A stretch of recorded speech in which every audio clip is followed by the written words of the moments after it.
My presentation working here? Here we go. So it's been quite a journey, and this is my last stop, man. This is our last stop for Dr. Karen Becker and I. We have literally been traveling everywhere. I'm talking 4 different countries around the world, 5 different presentations that we've put up. It's been quite a bit of running around. I love the internet and I hate the internet all at the same time because literally everybody can see the presentation, so they had to be completely different for us. So we would land in one country, come back to another, rip up the presentation, start a new one, do another one. Literally, we had 1 week to put this together, so I threw together about 277 slides for you guys, so I hope I don't bore you guys with anything. But there's been a lot of moving around, and this is it for us, so we're super excited. Also, I want to add, between the 4 countries and 5 presentations that I had to experience, I also had to suffer through 4 different, oh, look, we missed it there. 4 different hairstyles that I had to go through with Dr. Karen Becker. So she has a new hairstyle for you guys today. So if you guys see her in the bathrooms or getting tea, mention that you love her hair. It's very important. So one of the, I'll tell you a little bit about me before I get going into the presentation, because of course I've only been doing this for 2 years, and a lot of people still today, no matter where they go, are like, dude, who the heck are you? And I always get a ton of questions. Are you a veterinarian? Are you a veterinary nutritionist? Are you a scientist? Or what the heck are you? And reality to me, I'm more important than all of those things that I get asked all the time. For me, I'm a dad to, where are my guys right there? 3 beautiful monkeys. These are my guys, Sammy, Reggie, and Shuby. I haven't seen these guys in a while. I don't even want to look at that slide. But those guys are really my lifeline. And they keep me together, and they put me together. But the biggest question is, what do I do? So here's my boss actually over at Dogs Naturally magazine. This is Dana Scott. If she ever saw this photo, she'd kill me.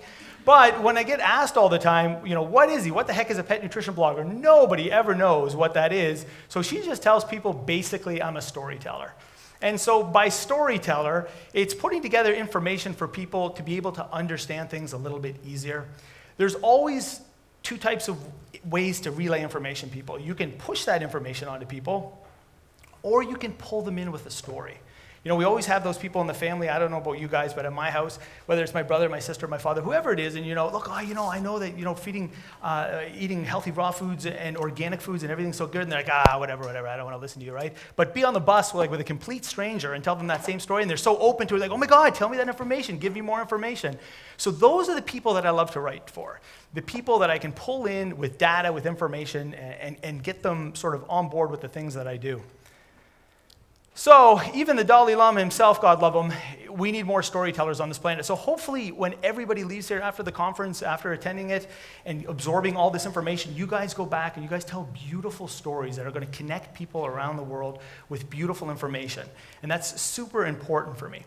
Now, I added this slide in here because one of the questions I always get in my Q&As, people are always fascinated with my social media page, because I know there's people here that are either retailers or people that have created their own social media pages, and they always have questions for me on, how do they get involved in the social media world? For me, the most important thing is to be neutral. So I try to perceive myself as Switzerland.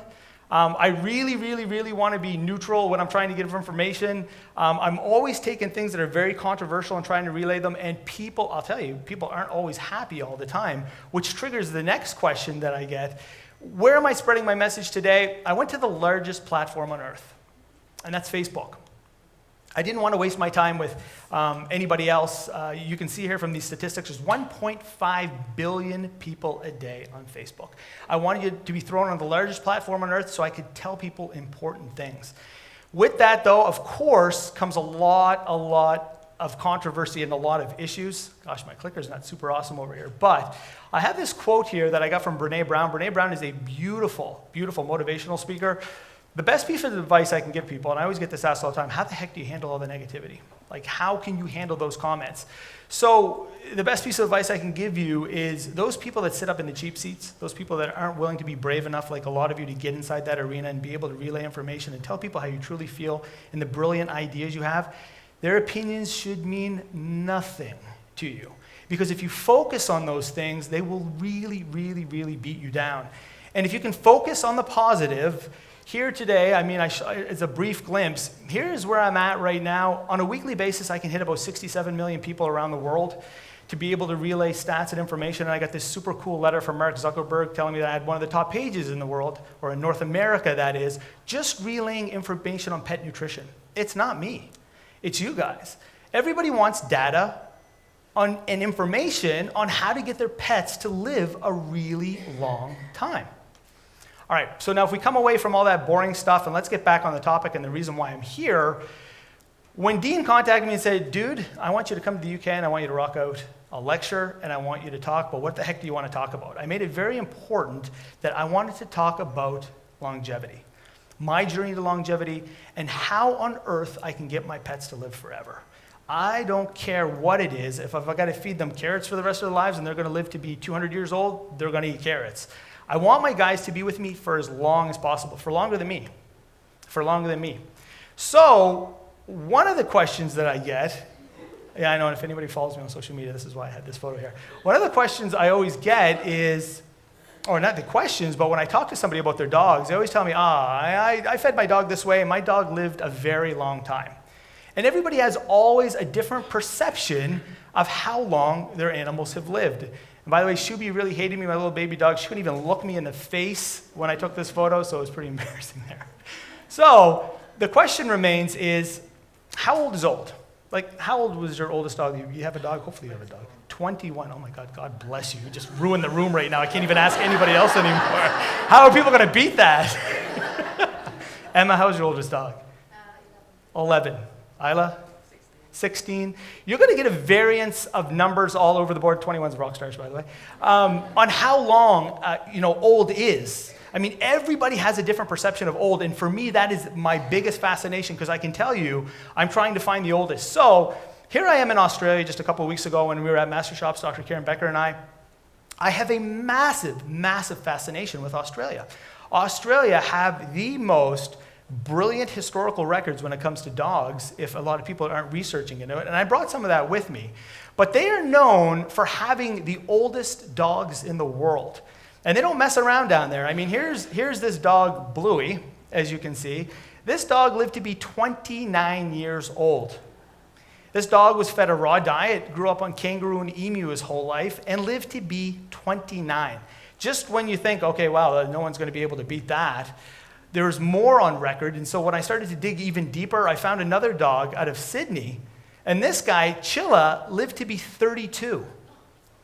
Chilla grew up eating table scraps and once a week was treated to commercial pet food and lived to be 32 years old. So in my mind, I'm like, holy smoke, this was a beautiful marker for me. But it got even more than this. And thank you to the brilliant people in the audience who posted this on my timeline. Literally, here I am sitting at the airport on my way to Australia. I was stuck in clouds. I couldn't go anywhere. And then you guys started posting this all over my news feed. They just recently discovered now in another part of Australia that they've got a 30-year-old dog, Maggie, the Kelpie, who's living down there. And it's a beautiful story on her, because when they asked the owner about it, dude, like, how the heck did your dog live to be 30? He was like, well, first of all, we've only ever been to the vet once. And that's not saying go to your vet once, because the veterinarians in the audience are going to kill me. Be proactive. The dog wasn't over-vaccinated. The dog didn't have like flea or tick and pesticides and sprays and toxins put all over it. The dog worked every day, had a job, got out, went around. And the dog now is banging around at 30 years old. And check out here, it says here that this dog would get up every single morning at 5:30 in the morning and have a big giant bowl of raw milk. And this, now mind you, this isn't corn-fed industrialized cow. This is a grass-fed, ethically raised, properly raised cow. And the dog would come back midday and have another bowl of milk. But the best part about it, and I know this little clicker is messy, but the reason why the dog, he believes it lived to be so long, was because the dog would have to fight off the cats for the milk. And even during the photo shoot, check out the cat. He's already ready to fight, right? So it's a beautiful photo. So is it only Australia where you guys have where they have the oldest dogs in the world? Is it so? Maybe we should all move down to Australia and get our dogs from Australia? Well, not really, because statistically speaking, you guys here in the UK hold a record for the 4th oldest dog on the planet. You guys have a 27-year-old dog whose name was Bramble. Now, Bramble, of course, was on a vegan diet. right? And live to be 27. And I gotta be very careful when I bring this up because, man, I lost 4,000 friends on Facebook because I brought up vegan. I know it's a bad word. If anyone here's a prey model, I'm sorry. I'm just bringing it up. But this dog lived a very long time. So, how old are our pets actually living today? So I just showed you guys some data on some 30-year-old dogs. That would be awesome if all of our dogs could live to be in their 30s, and that's what we should all aim for. But how old are our dogs actually living today? We've got data on it, and there's studies on it. In fact, we can see from this last study that was held here, oh, this clicker is so lovely, 11 years. That's where we're at right now. 11 years old is the record. Now, there is some data that says 12 and some others that will say 10.8, but reality is 10 years and the cat 12. That is not a long time. You had a 21-year-old dog, so you're awesome. But that is not a long time. So what's the problem? Why are some dogs on some other parts of the country living to be 30, but the majority of the dogs around the world are only living to be 11? So I wanted to gather some data, and I wanted to pull some things together to see what was the problem. This is Banfield. This is the largest veterinarian clinics in the United States of America. These guys literally have ridiculous statistics. They've got like a couple million dogs in their database. And there's the top diseases there in the world. You see like dental tartar and ear infections and yada, yada, yada, and all that fun stuff. But the only thing that I could see in there that could be causing death, overweight maybe? Is it obesity? Is obesity the problem that's killing all of our dogs? So I wanted to take a look at some statistics to see if obesity was really this massive problem. So check out some of these stats that I zoomed in on here. So, and I brought in the UK, of course, because I want you guys to be able to see this as well. But we know that in the United Kingdom, in America, 60% of dogs are overweight, and so are the people in North America. It's a massive epidemic over there. We know that in the United Kingdom, according to the PDSA, that in the next 5 years, your country, 50% of your pets will be overweight. So that's what's causing the problem. Reality is it overfeeding? Is overfeeding our pets is what's making them only live to be 11? Well, we got data on this. Check out one of these studies that was done a while back. I know there's been several studies on this where they showed that if they took one panel of dogs and they free-fed them, how many people do I know that free-feed their animals and just pour like a whole bunch of food in the bowl and just sort of walk away? And they took another panel and they fed them 25% less of the free-fed dogs. And just by feeding them 25% less, those dogs live to be 2 years longer. But is that what the issue is? Is overfeeding what's causing the obesity? Well, not according to many experts. Check out this dude and one of my colleagues that I get to work at Dogs Naturally magazine. This is Dr. Richard Patton. This brilliant man is a 40-year nutritionist. He's been to like 1 billion different zoos, researched about 1 billion different animals. If you ask him what the obesity problem is today, he'll be very clear on it. Oh, well, here we go, jumped up. He'll be very clear on it. Dr. Patton will tell you, I know I put that lovely mouth on him. Dr. Patton will tell you that although fat, because a lot of people are blaming today the obesity on fat, that although fat consumption has come down and people are eating less fat, and everyone knows, and their pets are eating less fat, we're getting fatter. Why are we getting fatter? And so if you ask him, he'll tell you the problem is carbohydrates. The carbohydrates are the problem. This was a beautiful thing that he brought to my attention. Now, if you're religious or if you're not religious, the good Lord or nature, whatever you want, and I say this about 1 billion times, and he tells this to me, we were designed with 8 hormones in our body to raise our blood sugar. And we have 1 hormone in all of our body to lower our blood sugar. So what does that mean? Well, he wanted to show us how the planet was designed. So with this beautiful graph here, he's telling us that meat, fish, seeds, nuts, grass, insects, fruits, milk, eggs, if you added all the things that Mother Earth put on this planet for us to eat, well, it came in at 3% carbs. So there's a reason why we have 8 hormones in our body to bring sugar levels up and only 1 to drop it, and that's because that's the way we're designed in our planet. However, you can see here in this change that man, he says, and the kibble industry for animals, when they jumped in, you're looking at about a 16% jump, 16 times for dogs and cats what they naturally should be eating. And for humans, the same thing. Now, this is Richard Patton, this is not me saying it, I'm bringing this information to you guys. So then that poses that question to me, okay, man, these animals are only living to be 11 because of their weight problems. But I don't think that's what it is. In fact, if you do a little bit more research and you follow, you'll see that there's a really, really, really big problem today. And I'm sure a lot of people have already talked about it. We have statistics to show that today, what is wiping out our pet population and ourselves is cancer. And look at, this is my country here. You know, heart disease was always the number one thing in the world that was killing people, but clearly you can see cancer has obliterated that very quickly. Is this just a problem just in Canada? No, because here's a sheet from the WHO organization, the World Health Organization. 7.4 million people are diagnosed with cancer. It is the number one leading cause of death on the planet. And if you look at it globally on the planet, check it out, man. That is where cancer is surging. And ironically enough, take a look at Africa. It has the least. Why is that? I'm not going to get into those philosophies, but if I had to guess, they don't have much processed food down there. They don't have GMO foods down there, and they don't eat a lot down there. They're very thin, and yet they're cancer-free, or have the least amount of cancer. So what is it statistically speaking in humans? Well, we know in dudes today, man, cancer is 1 in 2 men, and that's what we're facing. In females, it's 1 in 3. But what about dogs? What could be the cancer rate today in dogs? And you will see, you'll get different information from everybody. So I went to a lot of the top experts on the planet to try to collect some of this data. Check out this brilliant lady here. Her name is Carol Bouchot, and she is a brilliant PhD. She wanted to figure out what was happening with cancer in animals. So let's go inside of her lab here.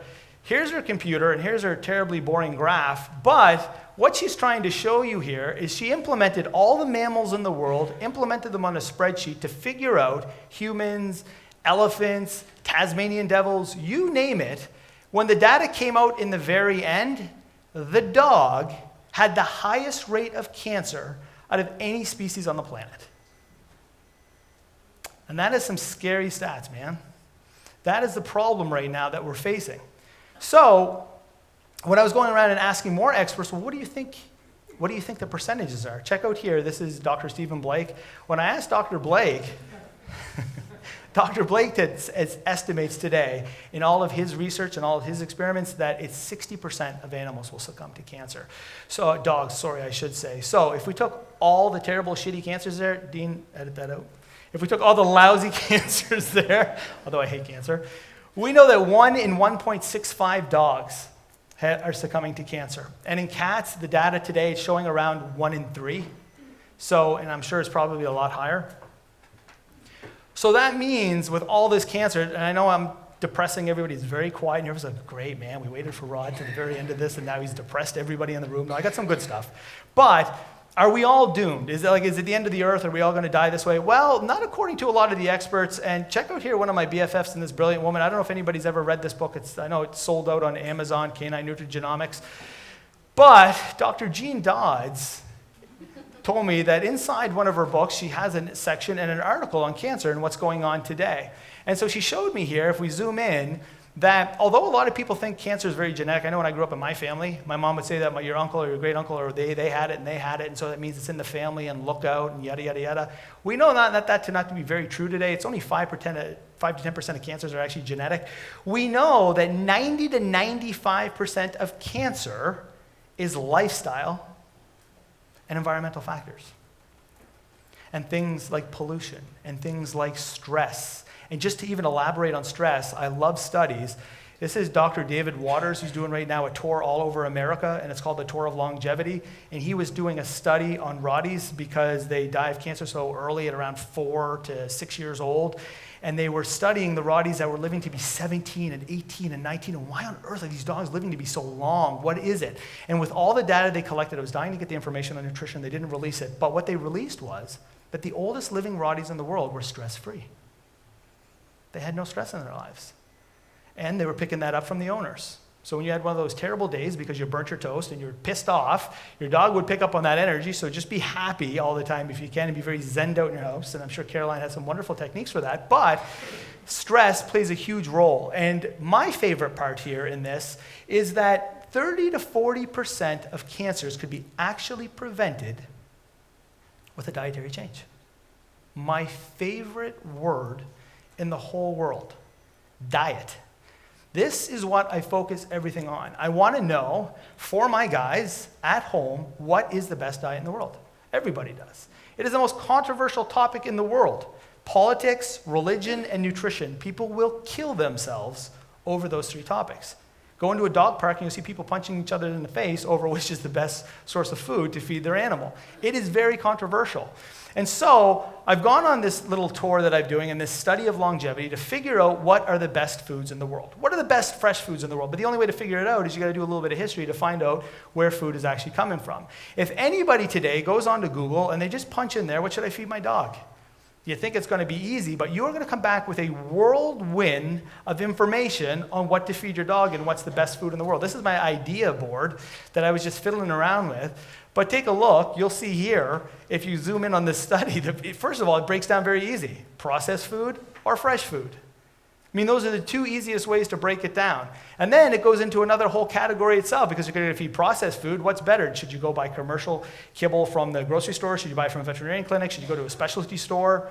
If you're going to be feeding it, should you feed now the new non-kick, the vegan, no meat kibble? And if you go into the fresh food section, do you feed raw? Do you feed home prep? If you feed home prep, do you put grains in it or don't you put grains in it? If you feed raw, should you buy commercial or non-commercial? If you're going to feed raw, should it be prey model or non-prey model? If it's non-prey model or prey model, which way do you go about it? Do you add carbs to it? Do you not add carbs to it? You will go into a world of people and groups all over who want to give you their 2 cents worth on what is the best food in the world. So for me, when I was talking to Dean, I said, okay, I'm going to be coming to the UK. I'm super excited. I love it. I got an awesome amount of followers down here. I'm so stoked. Who am I talking to? And he told me that today I'm going to be talking to advanced people, to the super smart people, the people that have done research. I'm not going to be talking to groups of beginners who have no idea. I mean, there might be some in the audience, but I steered this talk towards the advanced people because I want people here, the thinkers. I want to be able to talk to the thinkers, because when you leave here today and after what I show you, I want to be able to get a feel and a philosophy on what you think. I want to present you with some ideas. So in order to figure out how food went, I had to go back to figure out what was the best food. So I wanted to go back in time. And don't get sick if you watch this, but I wanted to figure out what were people feeding into the past. Now check out this dude right here, Marcus Verrill. This is the guy that wrote the Farmer's Almanac. And in fact, in the almanac, he had in there recipes for dogs and what he thought dogs should eat. Now here on the bottom, he says, give your dog sheep bones. He says dead sheep bones. I never want to give your dog alive sheep bones. That would be gross. And feed them delicious barley bread soaked in milk.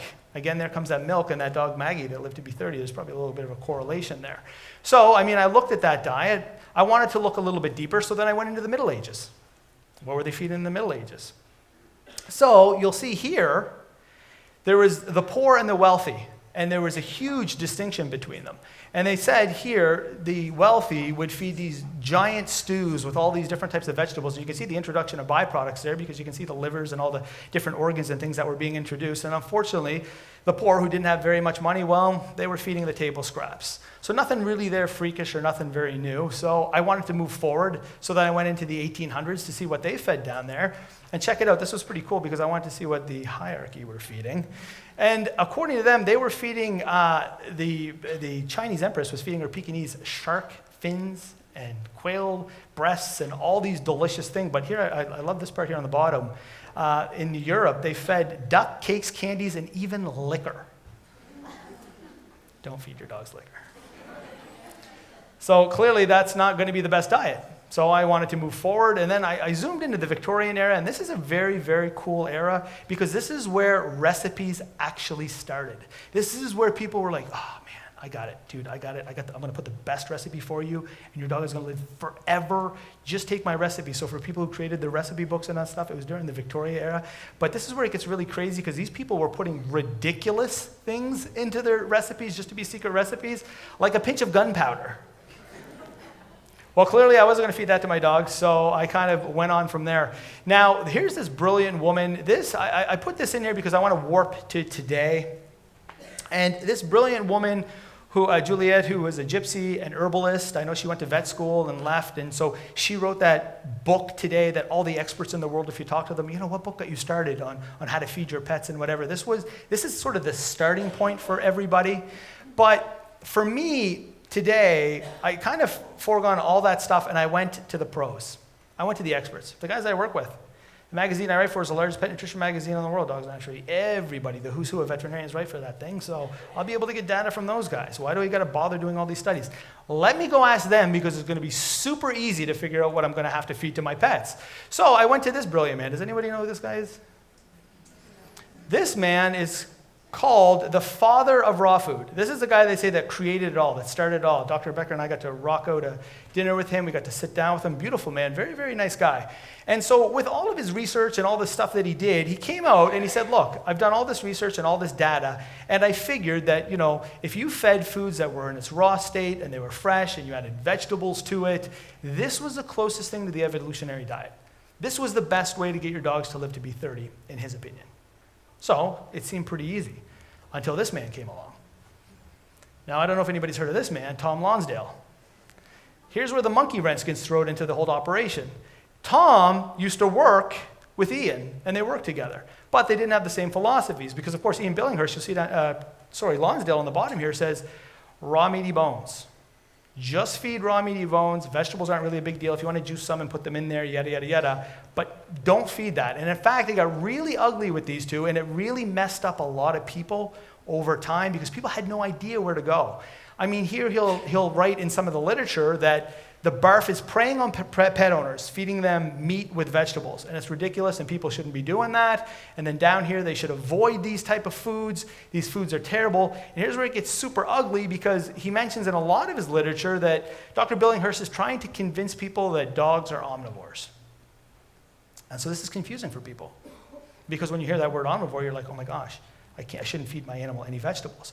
One thing is for sure, and I'm not going to get into this too much, these two dudes do not love each other.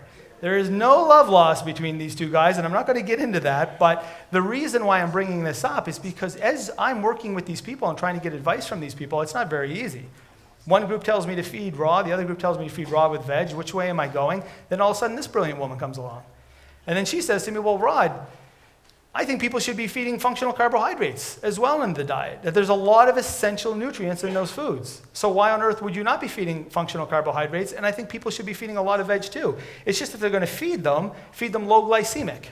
Don't feed things like rice that have a glycemic index of like 93, that have like 810 grams per kg of starch in it. Feed things that are low glycemic. Okay, so now, don't feed meat, don't feed meat, feed vegetables. Okay, add carbohydrates. I think I got it. I think I'm going along here. Then all of a sudden, this guy comes into the picture.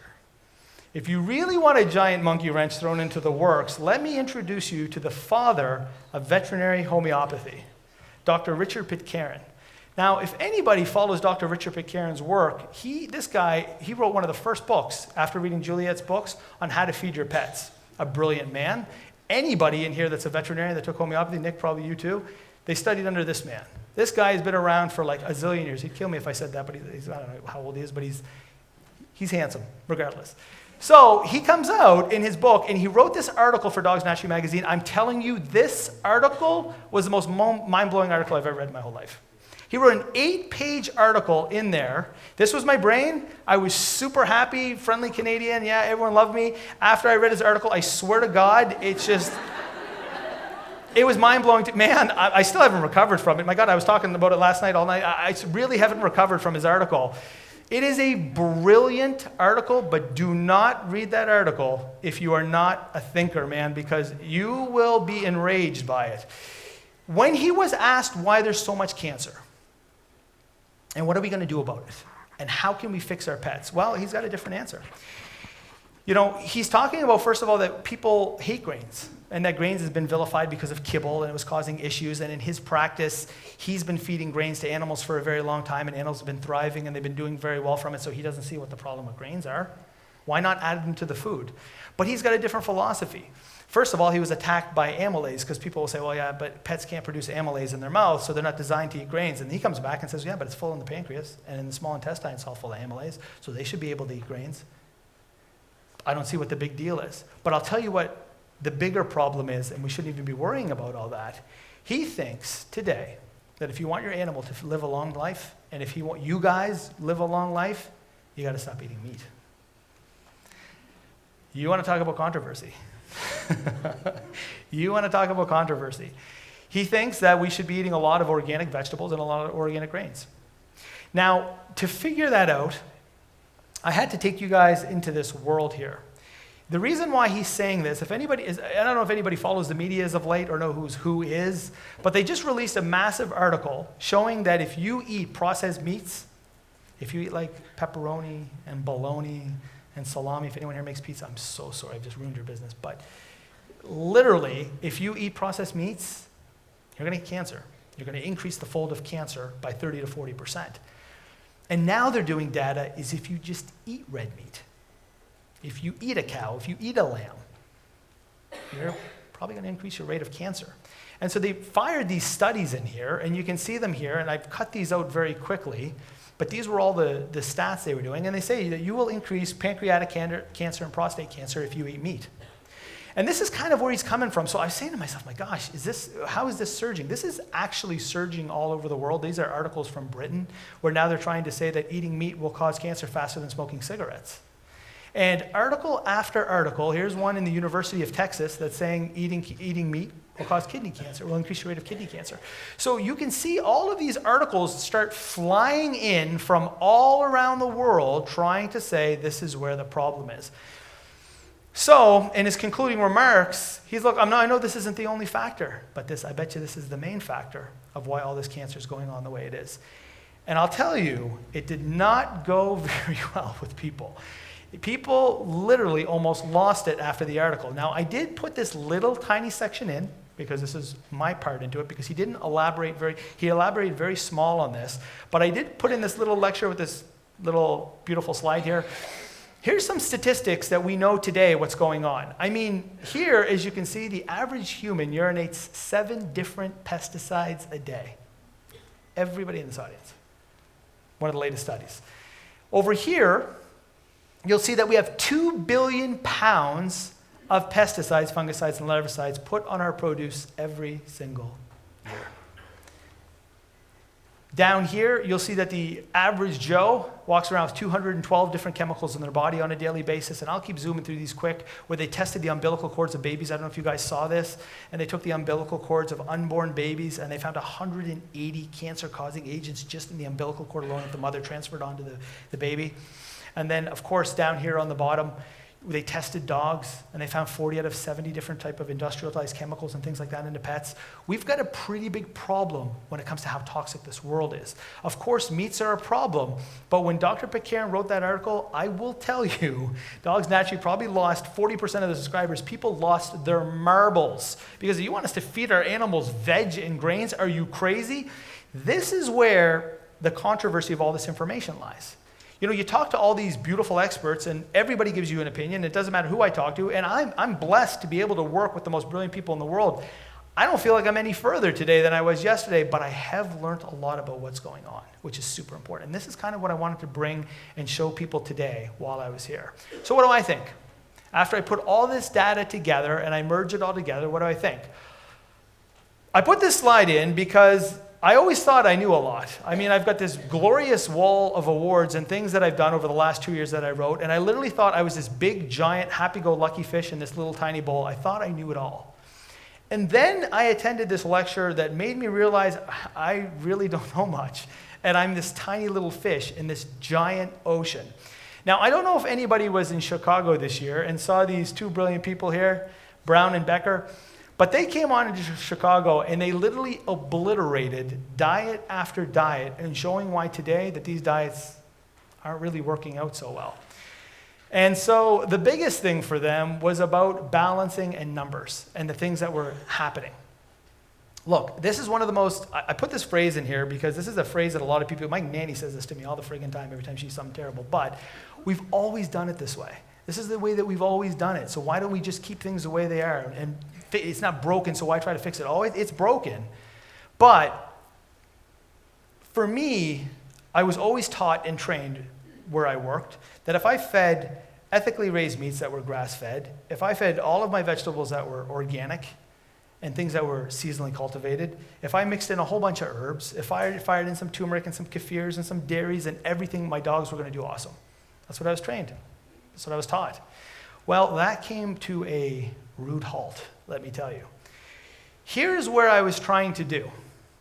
If this is for you hardcores, for you guys that are advanced now, This is AFCO, so this is traditional pet food, and the European standards are almost identical. And this is the ancestral diet. This is how animals were eating, how they were supposed to eat. Take a look at the nutrient differences between the ancestral diet and the standard diet today that AFCO regulates. They're not even close. And so for me, it was really easy. I wanted to feed my guys the ancestral diet, man. I wasn't going to be fooling around with the other stuff. So for me, I thought that I was getting everything I had in that food for my dog. So how important is that balance? Well, this is my dog, Sammy. She was like a rock star swimmer, one of the fastest swimming dogs in the park. She was super quick. And so after watching an article that they wrote, Dr. Becker came out and said, look, we have a lot of data. Thanks for messing up my Alexa there, Karen. Yeah, you did that right on time. Yeah, no, you sabotaged me there. But that if there was a manganese deficiency in the diet, you were going to see a lot of ACL tears in animals. Now we know today, and I know where I come from, that every one human that's getting knee surgery, 10 dogs are getting knee surgery. You guys probably know somebody in the room whose dog had to go get a TPLO surgery or some sort of tear in their dog's knee or whatever it is. But I thought my diet, with what I was feeding, would be enough. Because if you're supposed to be feeding raw food, meat, bone, and organ, you should be getting enough manganese, right? I'm rotating through all my vegetables. I should be getting enough manganese, right? What the heck is manganese? Here is some research that they brought out, that Steve Brown and Dr. Becker brought out, and they were trying to show that if you're feeding your animal these products, that I thought I was getting it from my liver and my bone. I wasn't feeding pancreas or testes, but look where all the manganese is. It's in the hair. I can tell you one thing, I'm not feeding my dog a bowl of hair every day. And that was my mistake, maybe. And I'm sure there's some rock stars here in the audience that feed hair when they feed their foods. I don't.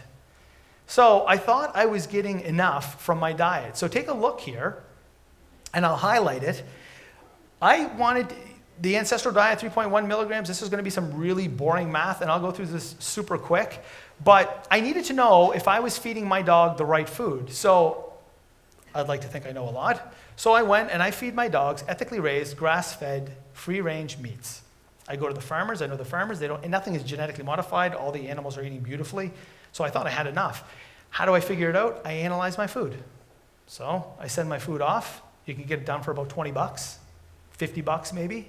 And they'll tell you exactly what's in your food. So they came back and they were like, yeah, dude, there's your level of manganese in your food. And I looked at it and I'm like, 1.55 milligrams, what the heck does that mean, right? So I had to go to a calculator and I had to put I'm terrible at math, but I can rock out a calculator better than anybody. And take a look. My dog was supposed to be getting, a 75-pound dog, was supposed to be getting around, if I was feeding the ancestral diet, 5.81 milligrams of manganese a day, but I was only giving her 1.5. Because I thought I knew it all, and I thought by rotating through all these different food groups, I was giving her enough. She was deficient by 82% manganese. I know what manganese is today. I didn't know what it was before. It's actually one of my next articles. But this is my dog today because I didn't focus on the diet properly. Because I thought, and I was trained, and all the cookbooks I read, and all the brilliant people that told me, dude, here's my cookbook, read it, it's balanced. It didn't work. Why didn't it work? I cut out this little excerpt. This is actually from going to be one of my next articles, but I was feeding so much veg, and you can see there's no manganese in veg, unless I was feeding my dog mussels, and I don't know if you guys are feeding your dogs mussels, wasn't getting manganese. I tell you one thing I'm feeding, though, today is a lot of nuts and seeds. And I know Isla brought it up when she talked about wolves, and they were eating acorns. I don't know how much manganese are in acorns, but I will tell you that through this experience, I learned very quickly that there was a problem. What was the problem? Why, if I was feeding the best foods in the world, wasn't it working? I'm going to tell you a story, and then I'm going to leave the stage. And I'm probably going to depress the heck out of everyone in the audience. But I really want people to be engaged and think and watch this. This is important for you. This is important for your family members. This is important for your dogs and your cats. This is important for everybody because I need people to understand what's happening today because a lot of people don't know this. Some people do. But I brought some research with me that I want to be able to show people. First of all, to really understand what's happening, we have to understand the planet. We know today on this planet that 45% of Earth, if you divided the land in half, is consumed by livestock. 45. We slaughter 150 billion animals a year. And we're only 7 billion on the planet. We love meat. Now, we know here that the livestock feed, we got to feed them. So 45% of the planet's accumulated with animals, the other 1/3 is the food that we have to feed them. Well, how much do they need? A cow, yearly, as you see there, the cows, 135 billion pounds of food a day. 135 billion pounds of food. That's a lot of food, man. Where do we got to get that food from? Well, it comes from one place and one place only. We got to start growing these very quickly on our planet. So we know that 50% of the crops that we are growing, we have to feed that to the livestock. And take a look at the increased rate every single day. Another 228,000 people brought to earth, new people that are coming in that want to eat. So we have to grow these plants at an exponential rate. It's called the push to grow system. Grow the plants out quick, feed it to the livestock because we got to eat the livestock. Okay, so what's going on there? Well, we are causing a serious problem with the soil and this philosophy that we're doing. If you look at some of the research that's coming out over the last 50 years, we are getting the largest yields that we've ever had in our lives, but we are blasting the planet with a massive problem with soil depletion and a whole bunch of issues. Now, no matter what article you go to, and if you're on the internet or wherever you're researching, you will see a zillion articles that are coming out every single day that are saying, look, we've got a really big problem here, man. Article after article is talking about soil depletion. In fact, here's an article for you guys that's showing that you guys only have 100 harvests left in the United Kingdom because of soil depletion. What the heck am I doing talking about soil depletion at a dog conference? But it's important. It's important because it's going to show what's about to happen. Now, here's a couple other statistics. They figure globally in 60 years, we're going to be out of soil, out of the nutrients in the soil, I should say. I'm sorry. Half of it has been decimated over the last 150 years. In the US, which has the largest amount of the potassium, only has 1% to 2% left. So we have been surging through it, and there's the planet, and there are all the planets that are, all the countries, I should say, that are affected by soil depletion. And so we're losing these things at such a rapid rate, right? And so more statistics. So what do these damages look like? So why on earth am I bringing this up at a dog conference, and why am I talking about soil at a dog conference? Well, it has to do with food. Now here's a really boring chart, and I wouldn't leave you guys on such a lousy looking chart, but here's a chart that shows what we're doing to vegetables, to fruits, to meats. Look at what we're doing to our foods. Look how much nutrition is left in our foods because of soil depletion. So this is so boring, I wanted to dress it up with my own graphics and make it myself. Look at good old broccoli. Look at the levels of calcium that have dropped in broccoli. This is from 1950 to 1999. We don't have data from 99 to 2016, but it's worse. But look what we did to broccoli over the last 50 years. Look what we did to kale over the last 50 years. Check out the levels of like riboflavin and things that have massively dropped. The strawberry, which got obliterated. All of these foods that we are growing, that we're feeding to our livestock, that we're feeding to our pets, that we're feeding to ourselves, that are nutrient depleted. Now, I got a big layout there of all the other different vegetables and things like that are taking massive, massive blows. Look at everything that's being decimated. In fact, I focused a little bit here on spinach. Look at this. This was a study done by UCLA. It would take 43 bowls of spinach. This is 1997. This isn't today. 43 bowls of spinach to get the same amount of iron that you could have got from spinach from 1953. An apple, you would have to eat 26 apples to get the same amount of iron that you could have got from 1950. So, I'm grossing everyone out, I'm so sorry. But I'm going somewhere with this. This is why the biggest question that I get all the time is, dude, you're on this raw kick. Like, why do you feed raw? So, like, what's the big deal about raw? I totally don't understand, man. Well, take a look. If we know that foods are massively depleted, and this is the USDA giving these data banks, take a look at what happens to food when you start fiddling around with it. When you freeze it, when you cook it. Look at all the depletions that are going on in there. Take a look. I tried to put these together to make them a lot easier. Look at what happens when you freeze. It's not as bad. And then you go and you take broccoli and you cook it. Now I want to stress, not lightly cooked, but this is when you overcook. Take a look at the depletions that are happening there. So if you compare freezing, taking raw foods and freezing them, compared to taking food and cooking them, look at the value differences.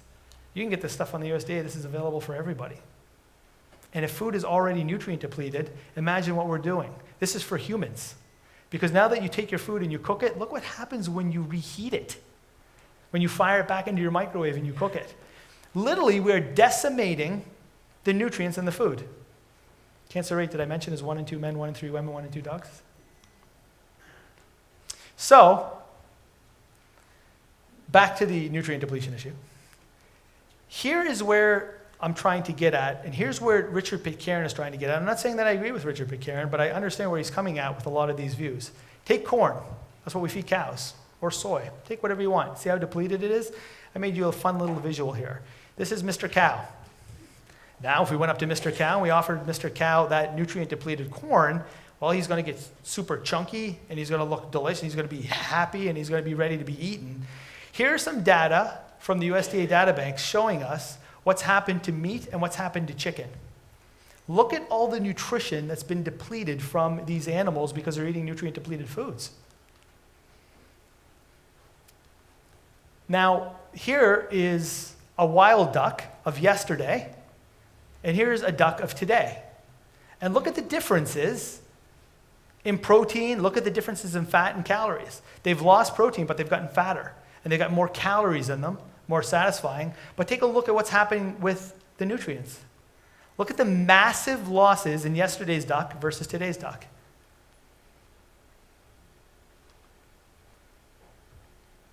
So, with this, as these nutrients go down, diseases go up.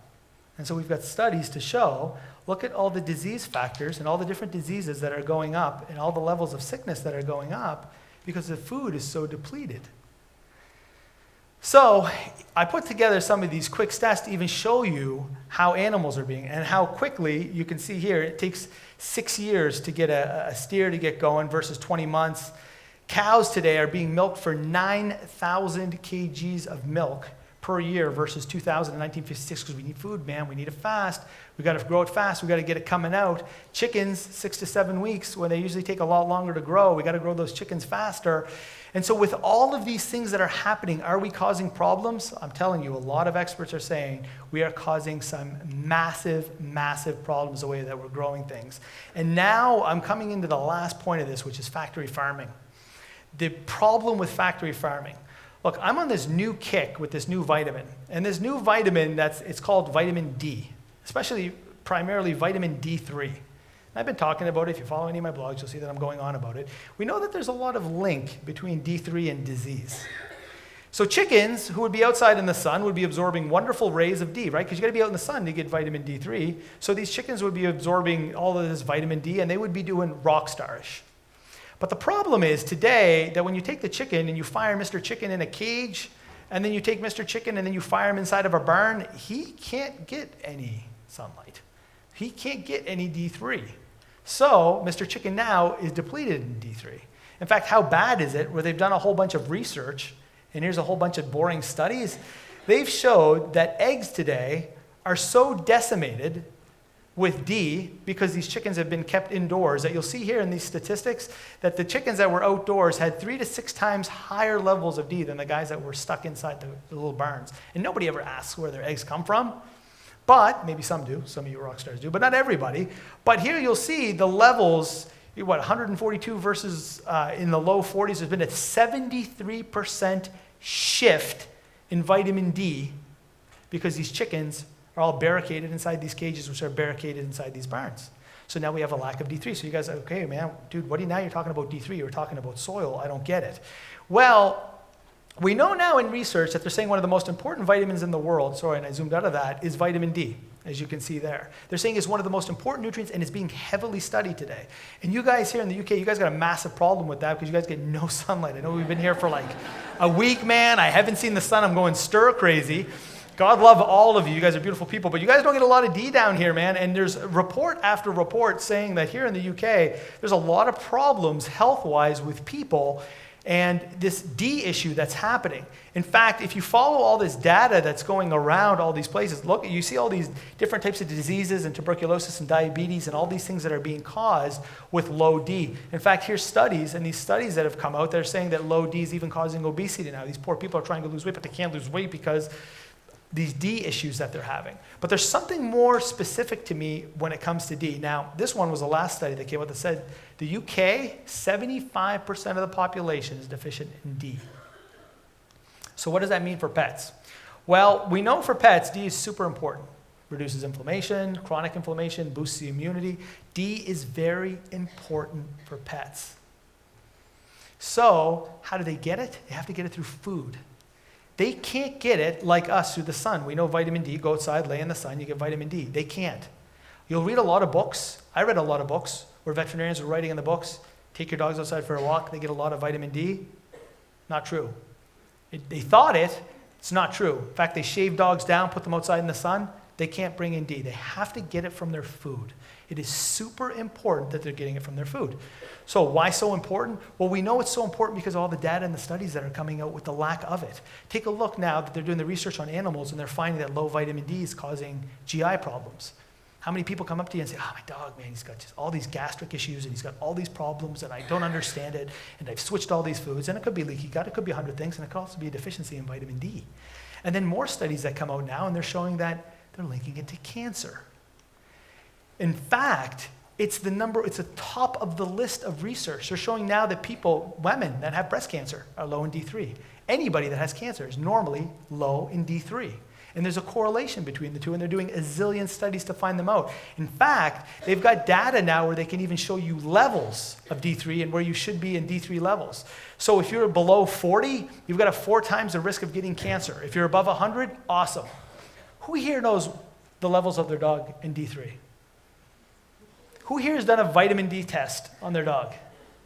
I was going to say you were awesome. I was about to jump off stage and kiss you. Okay. I didn't. So here I am sitting down, and I'm in Chicago with Dr. Becker and a whole bunch of other doctors. And like, dude, I bet you $1 million your dogs are deficient in D3. Not my dogs, man. I'm pet nutrition blogger Rodney Habib. I write for Dogs Naturally magazine, man. I got this covered. My dogs can't be deficient in D3. So look, here I am a couple of weeks before I go out. There's my dogs saying, I know they're mortified here. They hate needles, but they need to draw a little bit of blood to figure what their D3 levels are.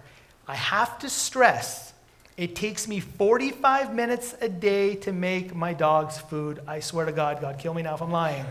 45 minutes a day. I feed everything that could possibly be organic. All my meats, again, are the cleanest meats in the world. If anybody here thinks they're putting more in their food, man, I'll challenge you right now for $10. I know that I got it covered. So I said to myself, man, because Karen messed me up. She was like, dude, you're going to be deficient in D3. I'm like, no, I'm not, right? So, being a boy, I may have cheated a little bit. That's what boys do to get the competitive edge. So I said, I am going to give my dog cod liver oil.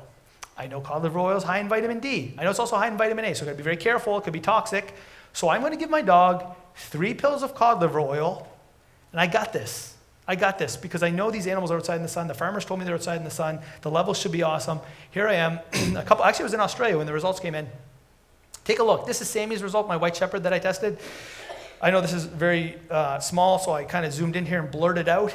She came in at 74. She needed to be at 100. I was giving her cod liver. I fed her all the time, the best meats in the world, and she still came in at 74. So what does that mean? Well, it says down here on the bottom that if my dog is not in the sufficient range, look at the risk of cancer that's going to plague my dog. That beautiful dog I have today does have spindle cell sarcoma. She developed a sarcoma. I don't know if it has anything to do with it, but the good Lord and the universe always throws things in my way, and I'm here today to talk to you guys about these things because I want to give you guys ideas to leave with when you leave. Maybe now somebody might do a vitamin D3 test. So I tested my dog Reg too, and I didn't cheat with Reg. I didn't give Reg anything. I didn't want to give him any cod liver oil, and I wanted to see what his results came in. And poor Reg, he came in at 58. And he's a golden. And so again, I got to stress down here on the bottom, 4 times the risk if I don't get myself into sufficient dose of my dog's developing cancer. 1 in 1.65 dogs are getting cancer. This was massive for me. I was mind blown. And in fact, to make it even worse, Miss Smarty Pants was like, dude, I bet you $1 million that you're deficient in D3. Forget your dogs now. I bet you are. You sit in your basement every day. All you do is you blog. You're not out in the sun enough. I bet you $1 million you're deficient in D3. So the crappy part being with her, of course, she has all these weird kits and all these needles. So she tests my D3, and here she is drawing blood out of my arm and sending the results up because I need to know, am I deficient in D3? Man, I'll tell you, I hate hanging around with her because look, oh, you rotten slideshow there. I came in at 16. 32 to 100 is the normal range. I came in at 16, and I swear to God, I was taking 2 cod liver pills a day. I was taking 1,000 IUs, because it says on every single bottle, take 1,000 of IUs of vitamin D every day and you'll be awesome. When I started to do more research in it, we need 4,000 to 6,000, researchers are saying, if we're not out in the sun enough. I came in at 16. So hopefully I'm here next year and I don't have cancer, but I am going to fix that. That's for sure. So the moral of the story is this. You guys are awesome for coming out. You guys are awesome for listening to me talk, and I'm sure I depressed the heck out of everybody here today. And they're like, yeah, we waited for this. But the purpose of this is transitioning. I want today, because I know all this information, and now you guys know all this information, to do something about it, to do something with it. You could leave and say, whatever. Things will remain the same and they're always the same. But for me, and the reason why I came out here for everybody today, is to implement an idea. That's all I wanted to do, is put an idea in everybody's head, because I really, really think it's important that for everybody today, that we should be very proactive in the way that we do some of these tests with our animals. Look, now you guys know about a vitamin D test. There's so many different tests that we can do to see if things are right. We can test our food. We can test our food. Nobody ever thinks about testing their pet food. You go and you read the side of the bag and you listen, and the manufacturer or yourself, if you're making it, you think it's something. It's $20 in my hometown to test the food. And if I send it off to a different part of Canada, it's like $50 to test my food. But at least I know what I'm giving my pet at that point. And if I don't, then go buy an awesome book, if you're making food yourselves, a recipe book that you know is up to date. Do not use an old school book, because those books are from the past when food was full of nutrients that's not there today. You have many resources to be able to go out, but the biggest thing is that you're practicing variation, moderation, balancing, and mixing through your foods. Ultimately, at the end of the day, and I'm going to keep doing this, and I will keep searching, and if I get invited here after depressing the heck out of everybody, I want to be able to find the potion of longevity. I want my dogs to live forever. I want your guys' dogs to live forever, and I will keep searching. I appreciate that all of you take my blogs, you share my work. My 67 million is your success because you guys help me, and you guys are beautiful. I love you so much. Thank you, UK, for bringing me out here. Cocktails on Dr. Becker tonight for depressing everybody. You guys are awesome. Thank you.